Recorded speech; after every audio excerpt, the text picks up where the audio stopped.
Hey there, super sober heroes. It's your host, Sober Steve, the podcast guy, here today with 1,227 days sober, and here today with a pod family member at this point, Danielle. Welcome back, Danielle. Hello, Steve. It's so good to be back. I forgot to check my number of days, but I'm a little over 1,700. I do know that. That is awesome, and I can imagine after that many days, it being hard to keep track of the individual ones. I thank God for my tracking apps, as we've Yes. discussed before.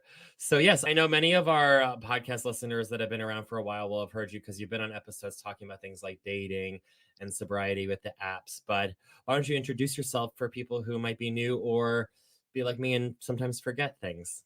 Sure. My name's Danielle. I live in Western Massachusetts with my dog Rosie, hence the DC and Rosie is my Instagram. And yeah, I am just taking it day by day in my sobriety, and I'm always excited to chat with you, Steve, or really anybody about sobriety, recovery. I also, when I'm not chatting about that, I run or just try to get out in the woods a whole heck of a lot. And I work at a college, which is that's work, but my real life is at home, me, my dog, and just, you know, trying to be fit and content and enjoy the sunshine as much as possible. Yeah, I love that. You definitely were one of those interviews when I was early on in recovery and not a runner that I was like, wow, one day maybe I'll be able to run like on purpose and not for a life or death situation. But I wasn't there yet. And now I am there and getting ready for my first big like marathon Spartan race in December. So you were one of the early ones to inspire me to get off the couch and get moving. So thank you. Yeah, I say to people all the time, I've been running many years, but in recovery, it's definitely equal parts physical health, mental health. It's definitely a recharge. At this point, I think it's almost like a moving meditation for me. I don't run with headphones, which I know a lot of people think is totally wacky. But yeah, I enjoy it. I don't always get onto trails, but I try to get out in nature and even on roads. I just take in the sights and the quirky little things, stop to pet the dogs, that sort of thing. Yeah, that's great. No, I can imagine as much as I love a good jam and my headphones running without all of the distractions is almost like meditation and kind of centers yourself at the same time. So that's cool. I'll have Sure to try that does. sometime. 10 out of And 10 recommend, but I know it's not running in general is not for everybody, and running without headphones, I get a lot of a lot of looks yeah. when I tell people that. Yeah. And I know because you've been on this podcast so many times, you've answered this question before, but the answer can always change. What's your favorite part of being sober today? Oh, yeah, the answer does change because sobriety is definitely a day by day thing. I think even with the ups and downs, my favorite part of being sober is that I'm present.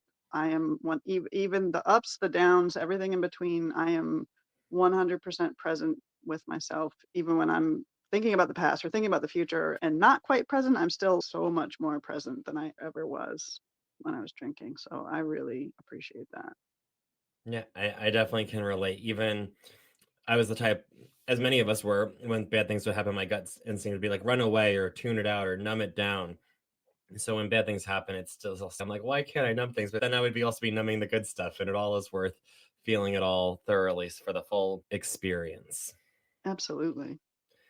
And what about being a member of the queer community today? What's your favorite part of that?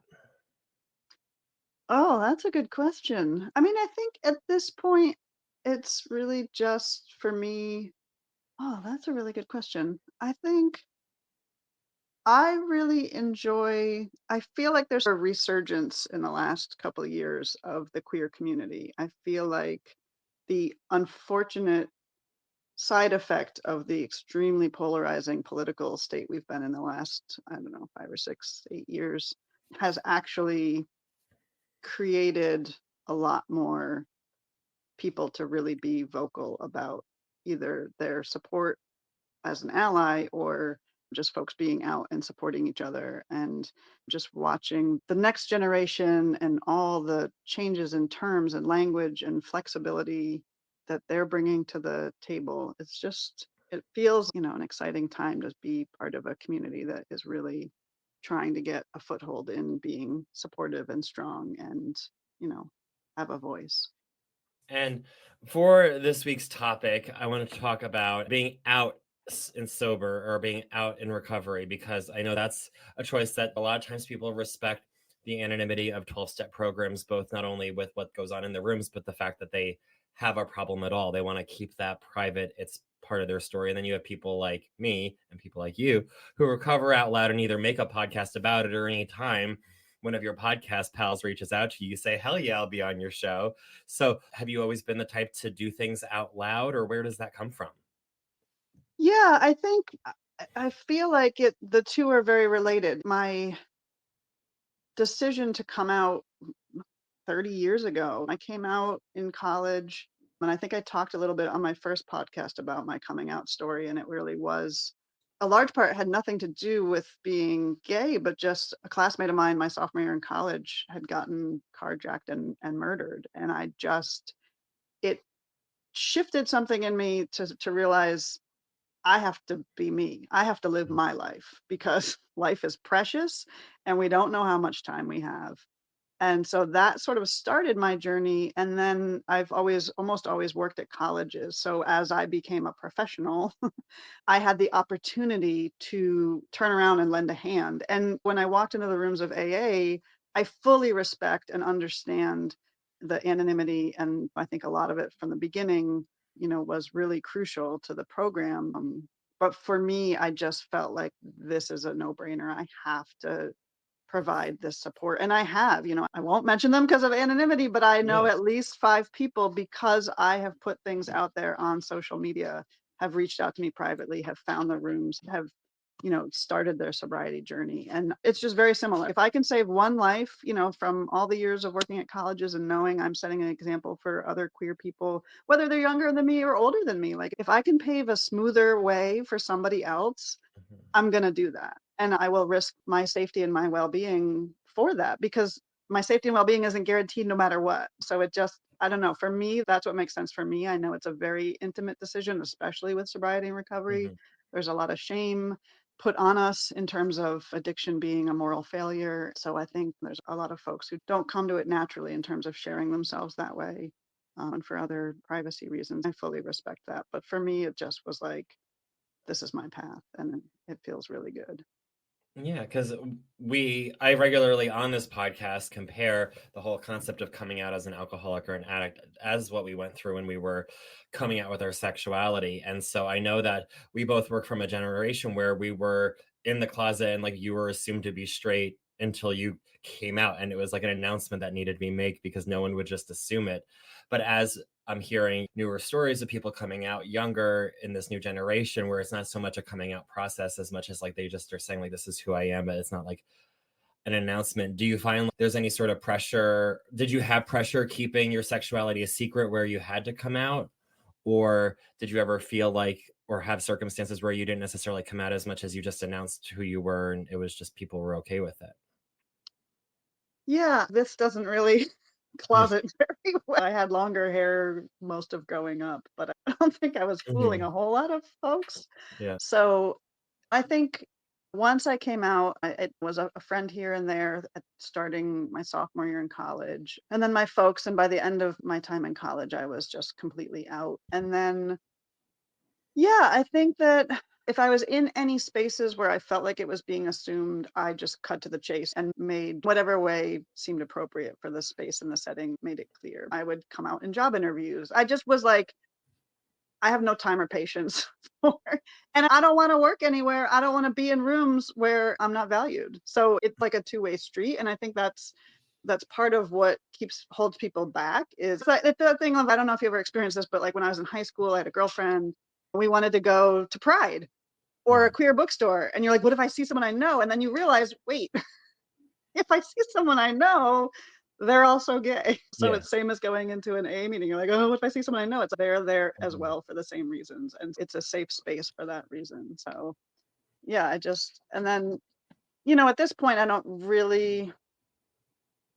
think I really have to come out so much anymore. And part of that is, again, I'm back to what I was saying before about just societal assumptions. If anything, I think I have to come out more as like a lesbian and as a woman.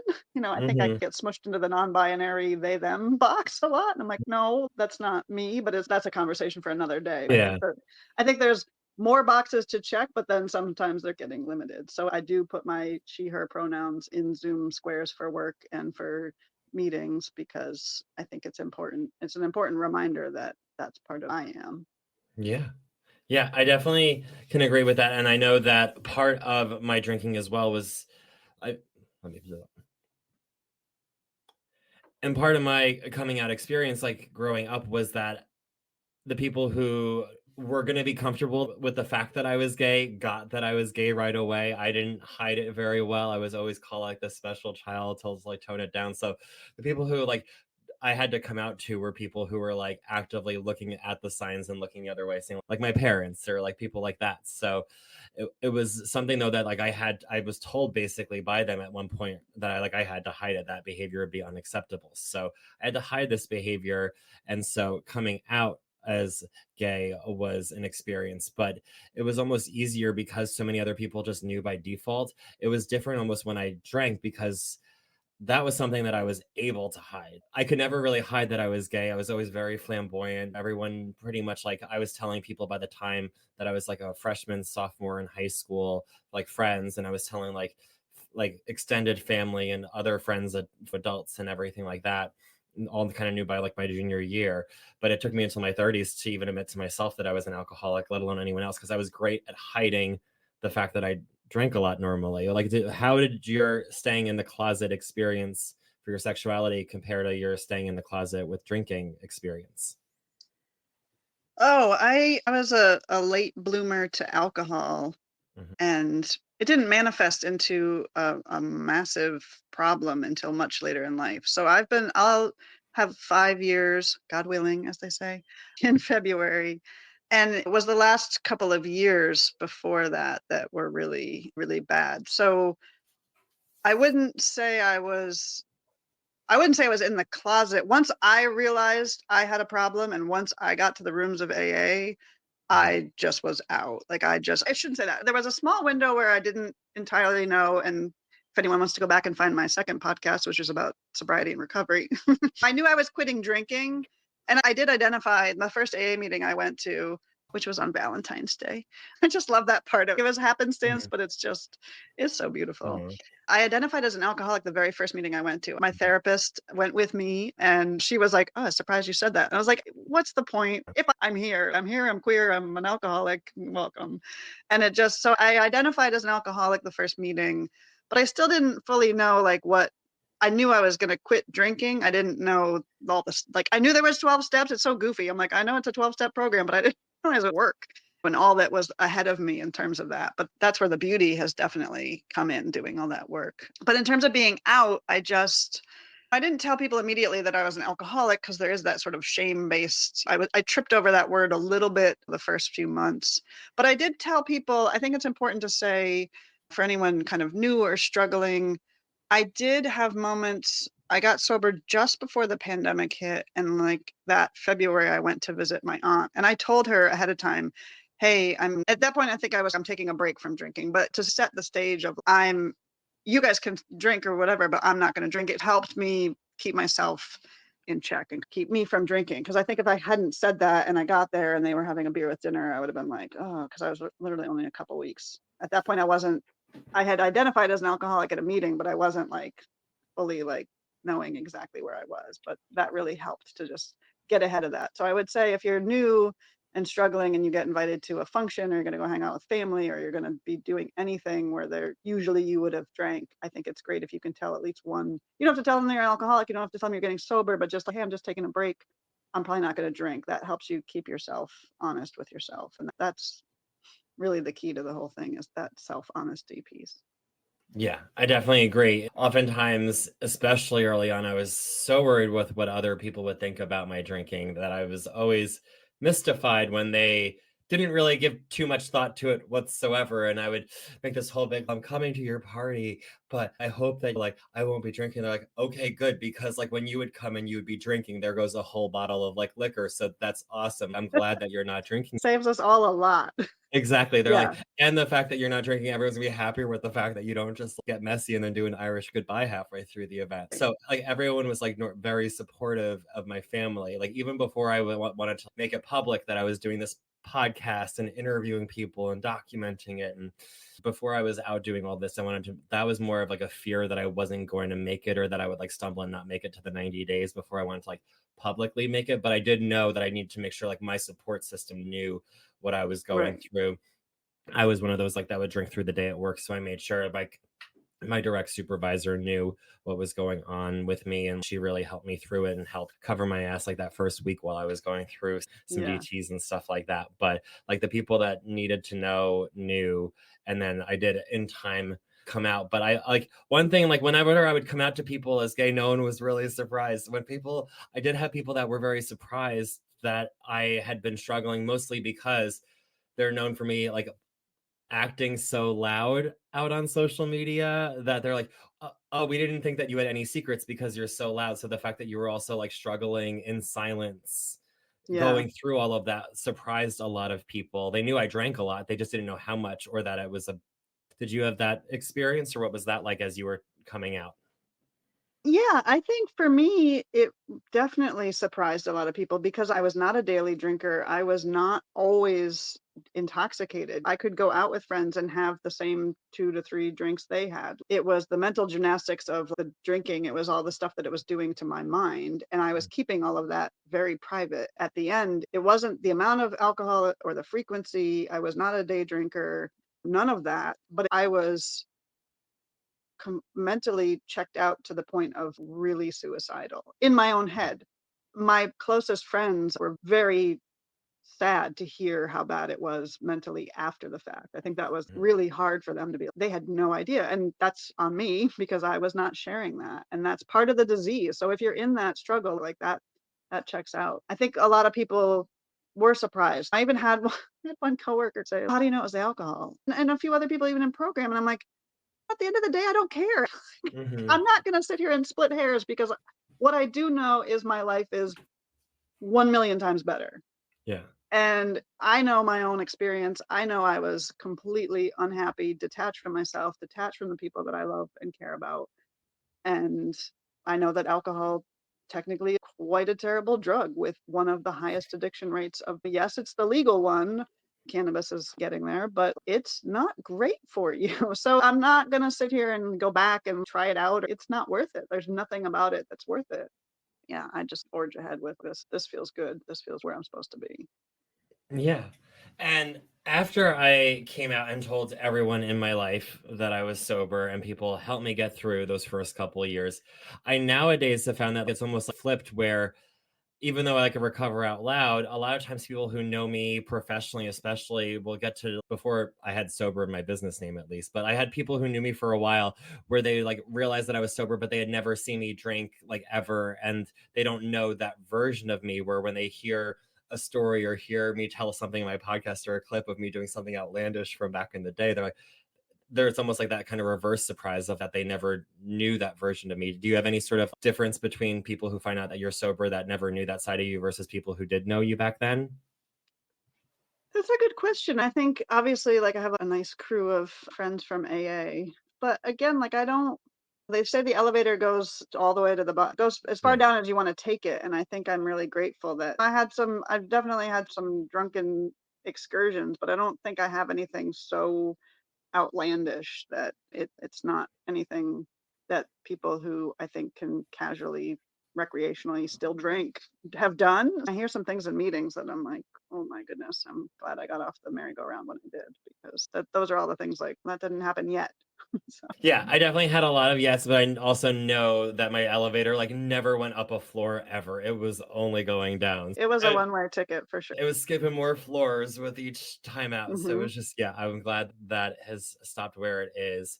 So I also know, especially as people are beginning and they're very worried what other people will think, we always have these kind of like fantasies in our head of what if this person finds out and reacts that way. I know that most, like 99% of those were all in my head at the end of the day, but have you had any experiences where someone gave you like a line of questioning that made either you feel uncomfortable or it was maybe them getting uncomfortable with your not drinking? I think one friend who has dropped off Mhm. because they don't want to be around somebody who's sober. And there's some other like weird this person's connected to this person, this blah, blah, blah. But I think at the end of the day, they just, when it's somebody who drinks a lot, and I wish them well and I hope they're doing okay. But we never had a full, honest conversation about it because it fell off for a whole host of reasons. But I think there was definitely an element of, I think the people that are also maybe struggling or don't want to think if they're struggling are the ones who are most uncomfortable with being around sober people. But for the rest of the folks, I have a core group of mom friends that we've been going out on mom's night out since the kids were in diapers, and the kids are now driving cars and in college. And I was at one of their houses yesterday. All four of us were there. They're having an Oktoberfest party. And I'm like, I'm there. I brought my dog. Like, I'm hanging out. And you know what you realize, and you said this, like, you think you're so worried about what everyone else is thinking, and then you realize no one's thinking about you. Yeah. I hate to be a jerk, but actually, no one cares, because if they have a beer in their hand, they don't care if there's a beer in your hand or not, or a seltzer. Like, they're really not concerned. I think younger, maybe college age kids, there's an element. I shared this in my first podcast. I didn't drink at all my freshman year in college Mhm. because of my mom's addiction and issues. And there was definitely some at that point. Come on, aren't you having fun? How can you possibly be having fun? And now I'm like full circle back to actually, this is the best. Like, This is the because best. Yeah. I can have fun. I know I can have fun. I can be goofy. I'm goofier than ever. I can dance. I can do all of the things that I thought I needed alcohol to do. And then I also feel great the next day. Yeah. I don't have to worry about what I did, who I said what to, who I tried to make out with, not to do any of that. Yeah, So I loved this past Friday night. I went out with a friend to leather night at a bar, and they can drink like a normal person. So like they had like their one or two drinks the night that we were out. But even then, the next morning at kickball, they're like, "I feel so sick," and I was like, "I'm ready to go. Let's dance. Let's kick balls." I yeah, was awesome, and because like you don't have to worry about that. Even like the one or two, which never existed for me ever before. It was no, always a lot more than that. But I would not have been able no, to play kickball the next morning ever. So I love that we have this full awesome life now, day and night. yes. And one last thing I wanted to touch on, because oftentimes, like I feel like for both we can relate to like our sexuality. We're very open about our like drinking and sobriety. We're very open about now. So would you say that you're like a very open person in general? I think sobriety and recovery has even helped that, because life is short and precious. I keep saying to people lately, we get one little ride on this little marble, and what is the point if we're not going to be open and vulnerable and sharing as human beings? This is what we're here for, connection. I just feel so much more connected to people when I can share myself with them and be vulnerable. The more I'm vulnerable and open, it invites in. Not just about being gay and not just about recovery, but in general. Although I will say part of it is social media is terrible for this. People think everyone's having a grand old time. So I share when I'm maybe not having a grand old time. The beauty of going to 12-step meetings is you just feel less alone. The more you connect, the more you put out your hand, you get so much more back. But if you shrivel up, and that's what we do when we're drinking and we're ashamed and we're hiding, you shrivel up and no one can get in, no one can connect with you. I'm just trying to shed the masks, shed the layers. I'm about to be 50 in November, so I'm I'm going all Wow. out. Excellent. You are living proof that sober is sexy and fierce. So much for always being one of my biggest sober heroes and I love coming it. back on the show. Thanks. And and people watching on the clips can see you're at DC_N_Rosie. I'll make sure I put that in the show notes as well, so y'all can follow Danielle on Instagram. There, Yeah. she's private, but It's she a will. closed account, but anyone that also follows you, I will accept. Sounds So good. Excellent. friends of friends. Thank Welcome. you very much, Danielle. It's been a pleasure as always. Always. And stay tuned, listeners, for and listeners, make sure you follow us wherever you're listening so you can get new episodes every Thursday. And until then, stay sober.